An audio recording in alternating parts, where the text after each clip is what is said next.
Hi everyone, I'm Emily Jackson. Growing up, I always knew I was playing second fiddle to my sister, Emma. Even now, at 28, with my software engineering career thriving, nothing I do seems to matter to my parents. Let me give you a glimpse of what I'm dealing with. Emily, why can't you dress more like your sister? She always looks so put together, my mom said during our weekly family dinner, completely ignoring the promotion I just announced. Mom, I'm leading a major project at Silicon Tech now, I said, trying to keep my voice steady. That's nice, dear, she replied dismissively. But did you hear? Emma's boyfriend James is taking her to Paris next month. Isn't that wonderful? I caught my best friend Ava's eye across the table. I brought her along for moral support, and she gave me the look she always does when my family pulls this nonsense. Actually, Mrs. Jackson, Ava jumped in, her voice steady and polite. Emily's project could revolutionize her company's entire security system. Speaking of security, my dad interrupted. Emma and James are looking at houses in the Heritage District. Now that's a secure investment. I stared at my plate, pushing my food around, trying to hold my tongue. Memories of being sidelined flashed through my mind. The student loans I'd worked 3 jobs to pay off while Emma got a free ride. The family vacations I wasn't invited to because Emma needed quality time with mom and dad. Have you seen Emma's engagement ring? My mom gushed, shoving her phone toward Ava. James proposed last weekend, $20,000. Can you believe it? How nice, Ava said flatly, squeezing my hand under the table. Later that night, my phone buzzed. It was a text from Emma. Mom says you seem jealous at dinner. Don't worry, you can be a bridesmaid if you stick to the diet plan I make for you. You don't have to respond to that, Ava said firmly as we sat in my apartment. Your sister's a piece of work. Did I tell you what happened at work today? My mentor, Diana, said I'm being considered for the executive track. That's amazing, I said, smiling despite myself. See, you're crushing it on your own terms. My phone buzzed again. Another text from Emma. James's family is coming to dinner tomorrow. Try not to embarrass me by talking about your computer stuff. You know what the worst part is? I said, turning to Ava. I keep trying. I keep thinking that if I just achieve enough, they'll finally see me. Well, I see you, Ava said, her voice gentle but firm. And trust me, your sister's perfect life isn't as perfect as she pretends.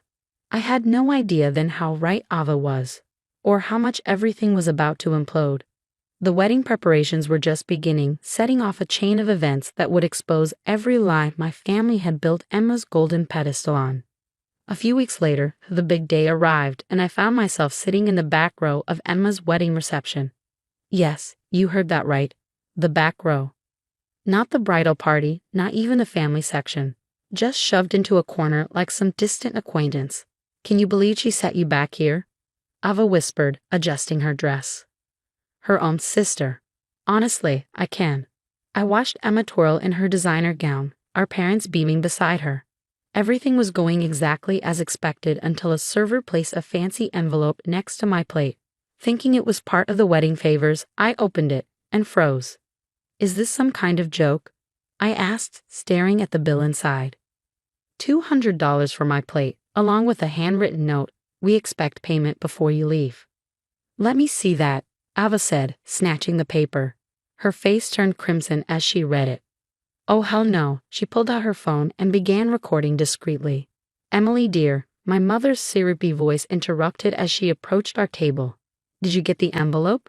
Mom, I said, my voice shaking, are you seriously charging me for attending my own sister's wedding?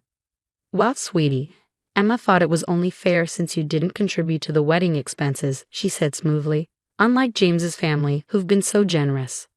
Out of the corner of my eye, I saw James, my new brother-in-law, watching from a distance looking uncomfortable. James hesitated, but I couldn't hold back anymore. I offered to help with the planning, the decorations, everything. Emma told me she didn't want my help because I'd embarrass her with my simple tastes. My mother sniffed dismissively. Well, you would have, dear. Now will that be cash or check? Ava's phone was still recording when Emma sauntered over, her gown trailing behind her like a trophy. Oh good, you got the bill.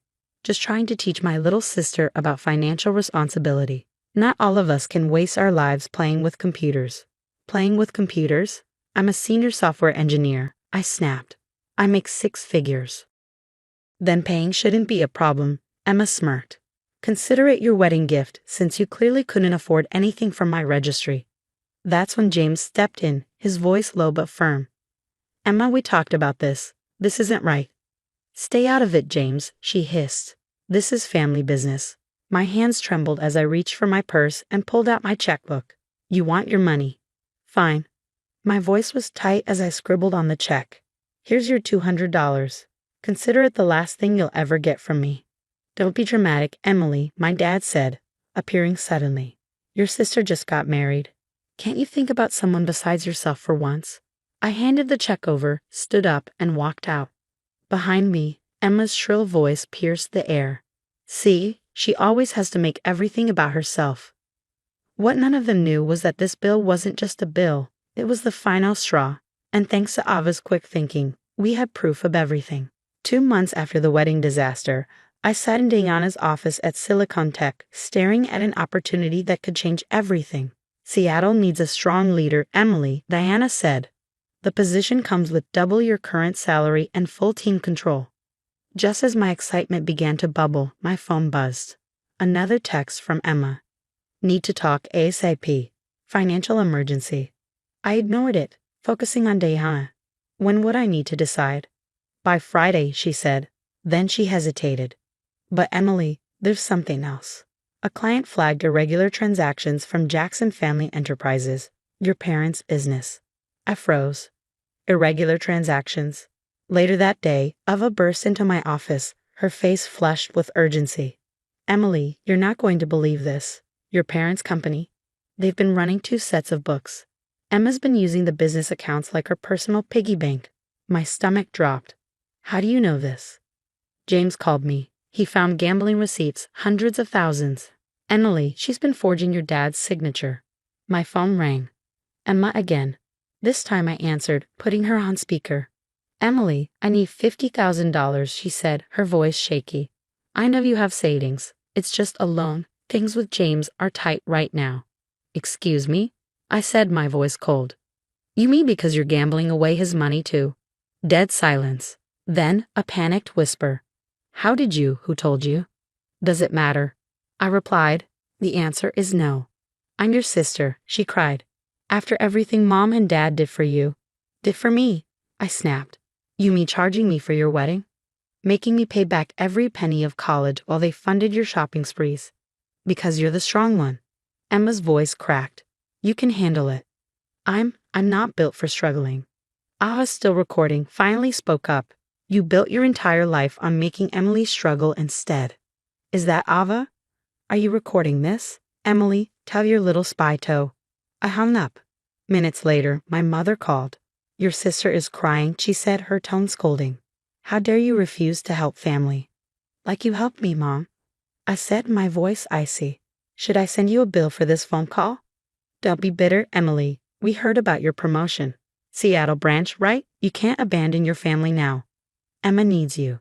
Emma needs consequences, I said firmly. In the background, I heard my father's panicked voice. They're auditing the business. James's father must have reported us to the IRS. Emma's wailing grew louder. My mother's voice turned sugary sweet. Emily, you're so good with numbers. Maybe you could help us sort this out? No, I said simply. We're not family anymore. I hung up and turned to Ava. Send me copies of everything you recorded. Already did, Ava said, smirking. James, too. He's filing for divorce, by the way. Turns out Emma's been lying to him about, well, everything. Just then, Diana poked her head into the office. Emily, Seattle needs an answer. I stood up, feeling lighter than I had in years. Tell them I accept. 1 year later, I stood on stage at the Women in Tech Awards, accepting the Innovation Lead of the Year award. The Seattle skyline sparkled through the convention center windows, shimmered in the golden glow of twilight, matching the glint of my trophy. My phone buzzed, a text from Ava. Emma's gambling debts finally caught up. Your parents had to sell the house to cover what she stole. They're moving into a tiny apartment next week. I slipped the phone back into my pocket, focusing on the networking reception. Just as I raised my champagne glass, my new assistant approached with a message. Call from James Harrison, she said. Finding a quiet corner, I dialed. Emily, James began, his voice steady but somber. The divorce is final. But there's something you should know. The IRS investigation. They found everything. Define everything, I said, bracing myself. 20 years of tax fraud. Emma's embezzlement was just the tip of the iceberg. Your parents, they've lost everything. The business, their retirement, all of it. I sipped my champagne, letting the news sink in. And Emma, she's living in their apartment's spare room. Nobody will hire her with the fraud charges pending. Oh, and she tried opening credit cards in your name last month. She what? Don't worry, I caught it in time. Being a financial advisor has its perks. She can't touch you. Later that night, my hotel room phone rang, displaying an unfamiliar number. Against my better judgment, I answered. Baby girl, please. My mother's voice was thick with tears. We made mistakes. Mistakes. My voice was icy. You systematically destroyed my self-worth, enabled Emma's abuse, and tried to drag me down with you. Emma wants to apologize, she said weakly. She's changed. We've all changed. In the background, I heard Emma's muffled plea. Tell her I'll go to therapy. I'll do anything. You had decades to change, I said sharply. Funny how it only matters now that you've lost everything. We're living off Social Security, my mother whispered. The IRS took everything. Consequences, Mom. Remember when you taught Emma she'd never have to face any? Well, this is what they look like. I hung up and stepped onto my hotel balcony, watching the sunset paint Seattle's sky in shades of purple and gold. My phone chimed again. A message from Diana Bard. Loved your presentation. GP position is yours if you want it.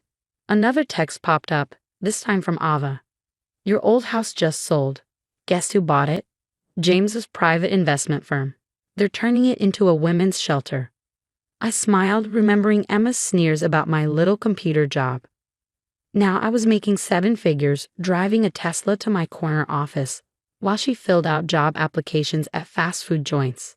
My phone buzzed one last time. Emma, using Dad's phone. I know I don't deserve forgiveness, but I'm your sister. I blocked that number too and ordered room service. Tomorrow I'd wake up in my luxury condo, ready to lead my team in revolutionizing tech security. Meanwhile, Emma would wake up on a pull-out couch. Mom would clip coupons, and Dad would struggle to pay the electric bill. They say success is the best revenge, but sometimes success isn't about revenge. It's about walking away from people who never deserved you in the first place. What would you have done if you were in my shoes when Emma called crying and begging for forgiveness? Would you have given your toxic family another chance, or would you have kept your distance like I did? Sometimes the hardest part isn't building yourself up. It's staying strong when your abusers suddenly want back into your life after karma hits them. Drop your thoughts in the comments below.